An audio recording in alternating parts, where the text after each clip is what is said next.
आप देख रहे हैं के न्यूज, खबरों का सारथी।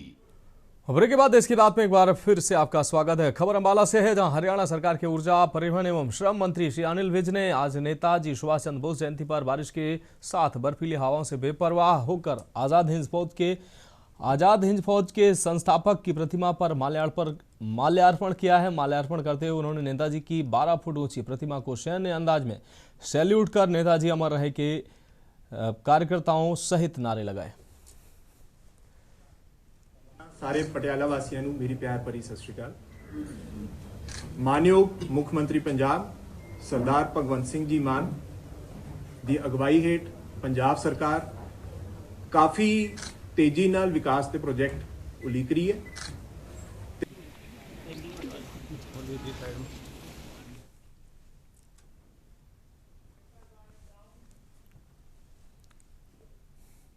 बढ़ेंगे अगली खबर की ओर। खबर पटियाला से, जहां आईएएस अधिकारी वर्जित वालिया को पटियाला का नया डिप्टी कमिश्नर नियुक्त किया गया है। आज उन्होंने पदभार संभाला। इससे पहले पटियाला की डिप्टी कमिश्नर प्रीति यादव को एमडी आपको बता दें मार्कफेड में स्थानांतरित किया गया। डिप्टी कमिश्नर वालिया ने कहा कि पंजाब सरकार की सभी योजनाओं को घर घर तक पहुंचाया जाएगा। सारे पटियाला वासियों ਨੂੰ मेरी प्यार भरी सत श्री अकाल। मानयोग मुख मंत्री पंजाब सरदार भगवंत सिंह जी मान ਦੀ ਅਗਵਾਈ ਹੇਠ ਪੰਜਾਬ ਸਰਕਾਰ ਕਾਫੀ ਤੇਜ਼ੀ ਨਾਲ ਵਿਕਾਸ ਦੇ ਪ੍ਰੋਜੈਕਟ ਉਲੀਕ ਰਹੀ ਹੈ ਤੇ ਬਤੌਰ ਡਿਪਟੀ ਕਮਿਸ਼ਨਰ ਪਟਿਆਲਾ ਸਾਡਾ ਸਭ ਤੋਂ ਪਹਿਲਾ ਫਰਜ਼ ਇਹੀ ਹੈ ਕਿ ਪੂਰਾ ਪ੍ਰਸ਼ਾਸਨ ਡਟ ਕੇ ਸਾਰੀ ਪੰਜਾਬ ਸਰਕਾਰ ਦੀ ਪਾਲਿਸੀਜ਼ ਨੂੰ ਚੰਗੀ ਤਰ੍ਹਾਂ ਨੇਪਰੇ ਚਾੜੇ ਤੇ ਲੋਕਾਂ ਨੂੰ ਸਾਰੀਆਂ ਸੁੱਖ ਸਹੂਲਤਾਂ ਮੁਹੱਈਆ ਕਰਾਈਏ। ਜਦੋਂ ਆਪਾਂ ਪ੍ਰਸ਼ਾਸਨ ਦੀ ਗੱਲ ਕਰਦੇ ਹਾਂ ਤਾਂ ਲੋਕਾਂ ਨੂੰ ਅਸਰ ਕਰਨ ਵਾਲੀਆਂ ਤੇ ਪੰਜਾਬ ਸਰਕਾਰ ਦੀਆਂ ਸਾਰੀਆਂ ਸਕੀਮਾਂ ਸਾਡੀ ਜ਼ਿੰਮੇਵਾਰੀ ਬਣ ਜਾਂਦੀ ਹੈ।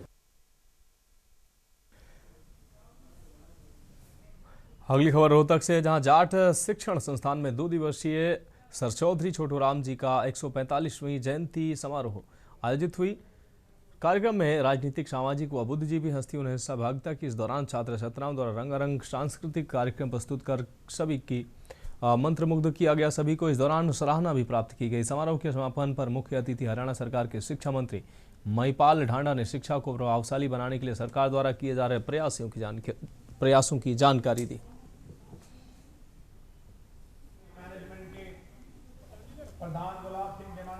सदमा की बात हुई है, तो उनको परिवार को जो दुख पहुंचा, इस देश को जो दुख पहुंचा है, मैं उसके प्रति अपनी संवेदनाएं व्यक्त करता हूं। अच्छा, आपने नई एजुकेशन पॉलिसी का जिक्र किया और कौशल विकास के जो कार्यक्रम है वो भी लागू किए जाने पर आपने जोड़ा।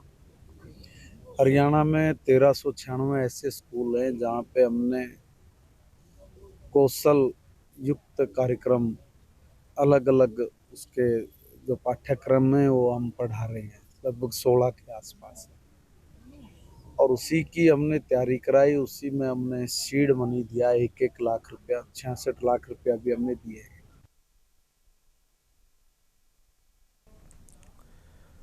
अगली खबर का रुख करेंगे गुरुग्राम से। खबर है, जहां झगड़े की जिसमें 28 वर्षीय युवक का अपहरण कर लाठी डंडों से बेरहमी से पीट कर हत्या करने के मामले में पुलिस ने बड़ी सफलता हासिल की है। मानेसर पुलिस ने इस सनसनीखेज हत्याकांड में शामिल 5 आरोपियों को गिरफ्तार कर लिया। पुलिस उपायुक्त मानेसर दीपक जेवरिया आईपीएस के निर्देश पर फारूक, आपको बता दें जेवरिया आईपीएस के निर्देश पर यह कार्रवाई की गई। पुलिस को बड़ी सफलता मिली है। 5 आरोपियों को गिरफ्तार कर लिया गया है। पुरानी रंजिश में युवक का अपहरण कर हत्या की गई थी। 5 आरोपियों को पुलिस ने गिरफ्तार किया है।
और अगली खबर रायपुर से, जहां राजधानी में कमिश्नरेट प्रणाली लागू हुई। आईपीएस संजीव शुक्ला बनाए गए पहले पुलिस आयुक्त। 15 आईपीएस अधिकारियों का तबादला आदेश जारी किया है। नगरीय क्षेत्र में पुलिस उपायुक्तों की हुई नियुक्तियां।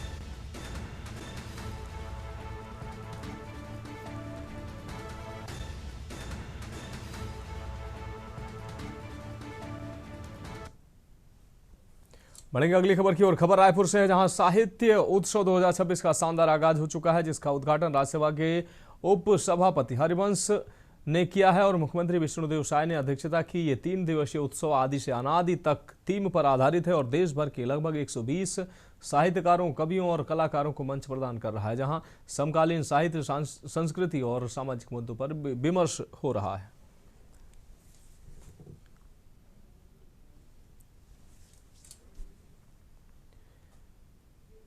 अगली खबर बालोद से है, जहां ग्राम माली घोरी में किसान योगेश सोनी धान बिक्री, टोकन और रकबा संशोधन की समस्या का समाधान न किए जाने के विरोध में सुबह से ही परिवार सहित सोसाइटी पहुंचकर मुख्य द्वार पर धरने पर गया।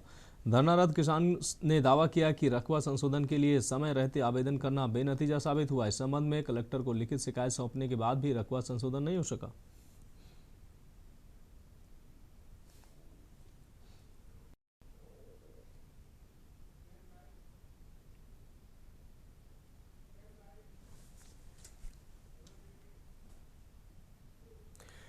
खबर रायगढ़ से है, जहां चक्रधरनगर थाना क्षेत्र के बोईरदादर स्थित शाह मोबाइल सेलकॉम में चोरी को अंजाम देने पहुंचे अपराधियों ने आईफोन को पसंदीदा साबित करते हुए कैश सहित इसी खास ब्रांड पर हाथ साफ किया। लाखों रुपए की चोरी की सूचना पाकर पुलिस ने मौके पर पहुंचकर मामले की जांच पड़ताल की। चोर इत्मीनान से ताला तोड़कर शटर खोलकर दुकान के अंदर पहुंचे। चोर दुकान में रखे महंगे आईफोन सहित अन्य मोबाइल फोन के साथ कैश लेकर चंपत हो गए। सीसीटीवी फुटेज में चोर दुकान का ताला तोड़ते और अंदर जाकर चोरी करते दिखाई दे रहे हैं। अब पुलिस चोर की तलाश में जुट गई।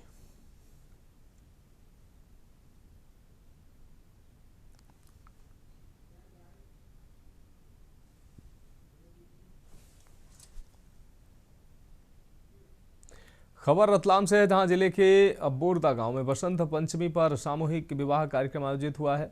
इस दौरान 11 जोड़े एक दूसरे के हमसफर बने। सामूहिक विवाह आयोजन के मद्देनजर आज गांव में उत्सव का माहौल बना रहा। कार्यक्रम के दौरान सादगी के साथ सर्वधर्म सद्भाव दिखाई दिया। भगवान श्री सांवलिया जी सेठ स्वयं सभी वर वधुओं को आशीर्वाद देने पहुंचे। राजपूत करणी सेना प्रमुख जीवन सिंह शेरपुर व कथा प्रवक्ता पंडित मनोज कश्यप ने सभी वर वधुओं को आत्म रक्षा के लिए तलवार सहित सम्मान पत्र भी दिए।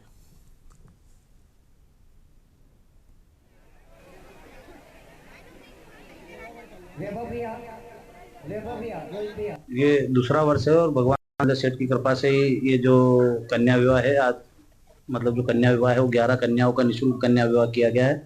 और यहाँ सांवरिया सेठ की कृपा से ही हर साल कथाएं भी होती है और कन्या विवाह भी होता है। तो अभी भी ये जो सहयोग है ये सबने मिल के किया है। यहाँ की जो समिति, यहाँ के ग्रामवासी है, उनके द्वारा गुरुजी के मार्गदर्शन में यहाँ नानी बाई का मायरा रखा गया और उसी में कन्या विवाह किया गया। ये 2 वर्षों से हो रहा है। गत वर्ष 5 बेटियों का विवाह हुआ था, इस वर्ष 11 बेटियों का विवाह हुआ है। ये द्वितीय वर्ष कन्या विवाह को है। बाकी कथा के आयोजन को 3 वर्ष हो चुके हैं।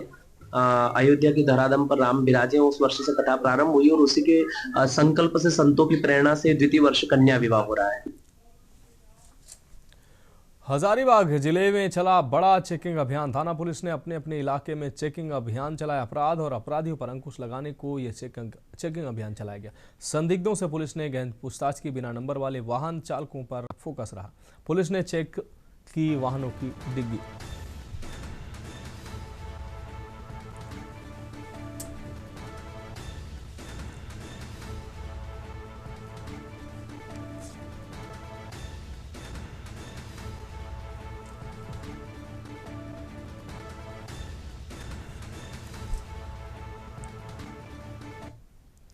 अगली खबर हजारीबाग से है, जहां बड़का गांव के पूर्व विधायक व पूर्व मंत्री योगेंद्र साव का 18 सूत्रीय मांगों को लेकर चटी बरियातू कोल माइंस के निकट धरना दिया।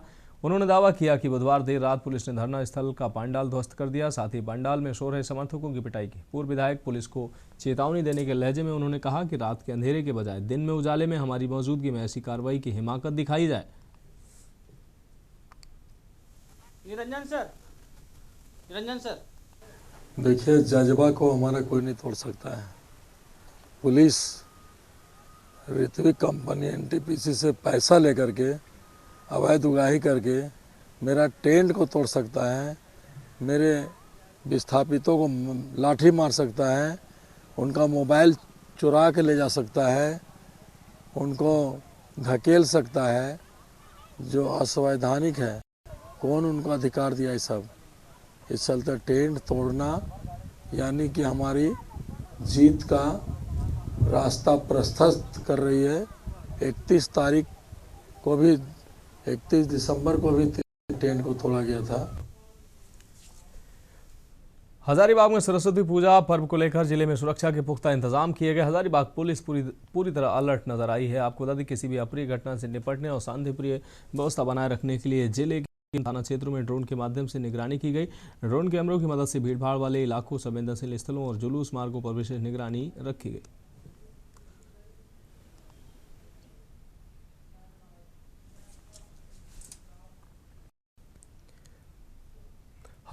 आपको बता दें, हजारीबाग जिले के लोह सिंघना थाना क्षेत्र में पुलिस ने एनडीपीएस एक्ट के तहत बड़ी कार्रवाई करते हुए 20.5 किलो अफीम बरामद की है। यह अफीम सफेद अपाचे बाइक पर सवार तस्करों के कब्जे से जब्त की गई। पुलिस के अनुसार 22 जनवरी 2026 को कोलघटी क्षेत्र से गुप्त सूचना मिली कि कुछ लोग बोरे में संदिग्ध सामान लेकर बाइक से घूम रहे हैं। सूचना की पुष्टि के बाद अनुमंडल पुलिस पदाधिकारी सदर हजारीबाग के नेतृत्व में एसपी टीम ने आपको बता दें मल्टी टाट के पास बाइक को रोककर तलाशी ली। तलाशी के दौरान भारी मात्रा में अफीम बरामद हुई।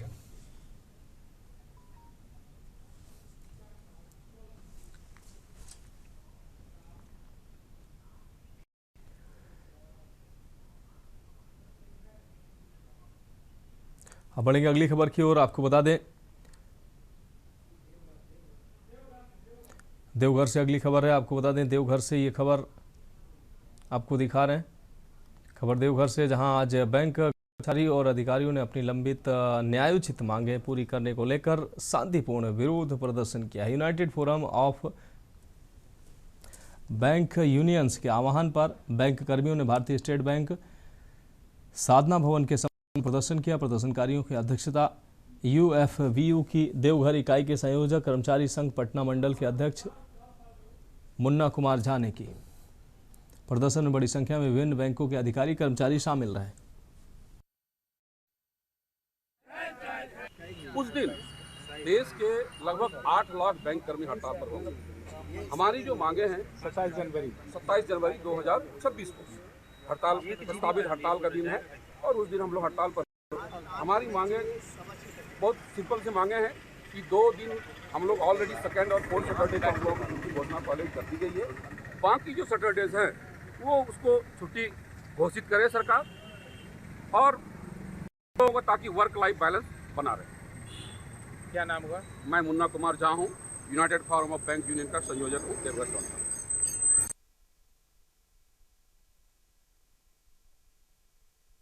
बढ़ेंगे अगली खबर की ओर। अगली अहम खबर है, बसंत पंचमी के मौके पर हरिद्वार पुलिस ने चाइनीज मांझे के खिलाफ सख्त कार्रवाई शुरू की है। शहर और ग्रामीण इलाकों में दुकानों पर छापेमारी की गई। प्रतिबंधित मांझा मिलने पर दुकानदारों के खिलाफ सख्त धाराओं में मुकदमा भी दर्ज करने की बात कही गई।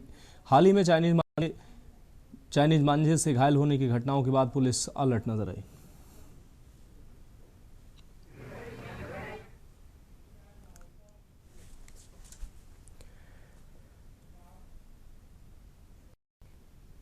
अगली खबर देहरादून से, जहां यूसीसी के प्रभावी क्रियान्वयन को लेकर डीएम सबिन बंसल की अध्यक्षता में अधिवक्ताओं की बैठक हुई। जिले के उच्चाधिकारी ने जिले के विभिन्न न्यायालयों से जुड़े अधिवक्ताओं से उनके अनुभव सहित सुझाव प्राप्त किए।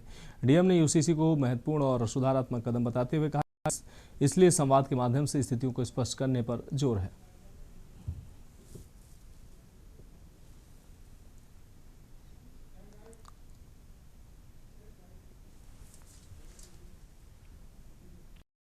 हरिद्वार के प्रेमनगर चौक के पास बड़ा हादसा होते होते टल गया है। एक अनियंत्रित कार सड़क किनारे बने रजवाहे में जा गिरी गनीमत रही कि कार का पिछला हिस्सा रजवाहे के किनारे अटक गया, जिससे गंभीर दुर्घटना टल गई। हादसे में किसी की जनहानि की सूचना नहीं है।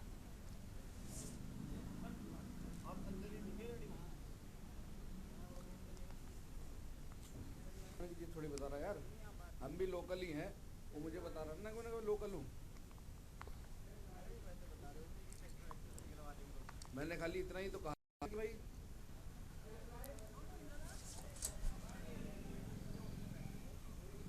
खबर देहरादून से, जहां प्रदेश में अटल आयुष्मान उत्तराखंड योजना जरूरतमंदों के लिए संजीवनी साबित हो रही। योजना के तहत महंगे इलाज भी निःशुल्क किए जा रहे हैं, जिससे लाखों मरीजों को राहत मिली है। अब तक 17 लाख से अधिक मरीजों को योजना के तहत निःशुल्क इलाज मिल चुका है। योजना के अंतर्गत प्रत्येक परिवार को प्रतिवर्ष 5 लाख रुपए तक का स्वास्थ्य सुरक्षा कवर दिया जा रहा है।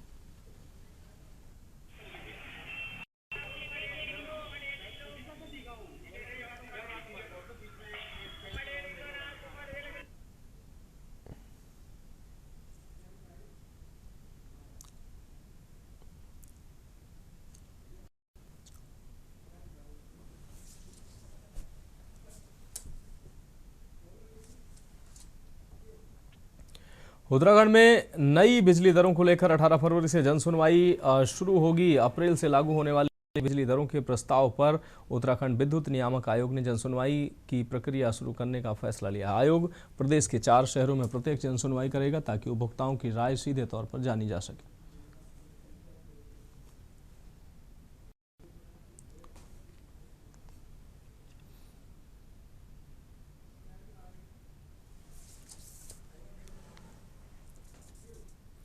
खबर हल्द्वानी से, जहां पहाड़ों में सड़क हादसों को रोकने के लिए हल्द्वानी में सड़क सुरक्षा के तहत फर्स्ट रिस्पॉन्डर वर्कशॉप आयोजित किया गया, जिसमें परिवहन, पुलिस, एसडीआरएफ और फायर विभाग की टीमों ने हिस्सा लिया। वर्कशॉप में टैक्सी चालकों को सड़क सुरक्षा, वाहन दुर्घटना में फर्स्ट एड और आग लगने जैसी आपात स्थितियों में सावधानी बरतने की जानकारियां दी।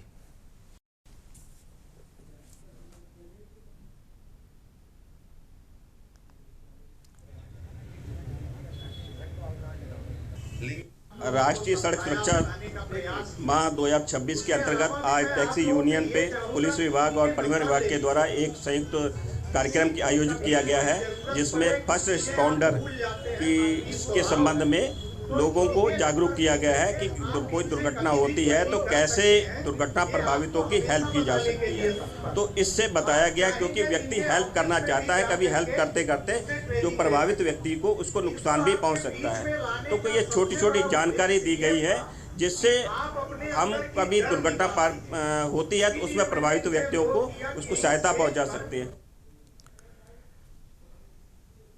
अगली खबर कालाढूंगी से, जहां तराई पश्चिम वन प्रभाग रामनगर के बैलपड़ाव रेंज अंतर्गत पत्ता पानी ग्राम सभा में मृत तेंदुआ पाया गया। गन्ने के खेत में गन्ना काट रहे मजदूर ने तेंदुए का शव देखा। अनुमान है कि तेंदुआ लगभग 1 सप्ताह पहले ही मृत हुआ था।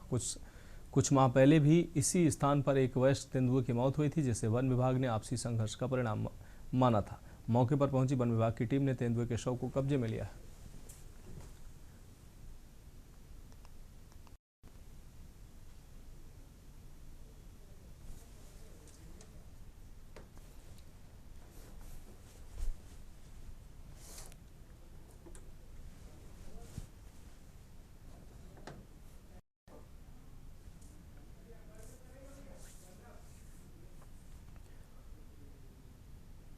फिलहाल देश की बात में अभी के लिए मेरे साथ इतना ही। मुझे दीजिए इजाजत और आप देखते रहिए के न्यूज़ इंडिया।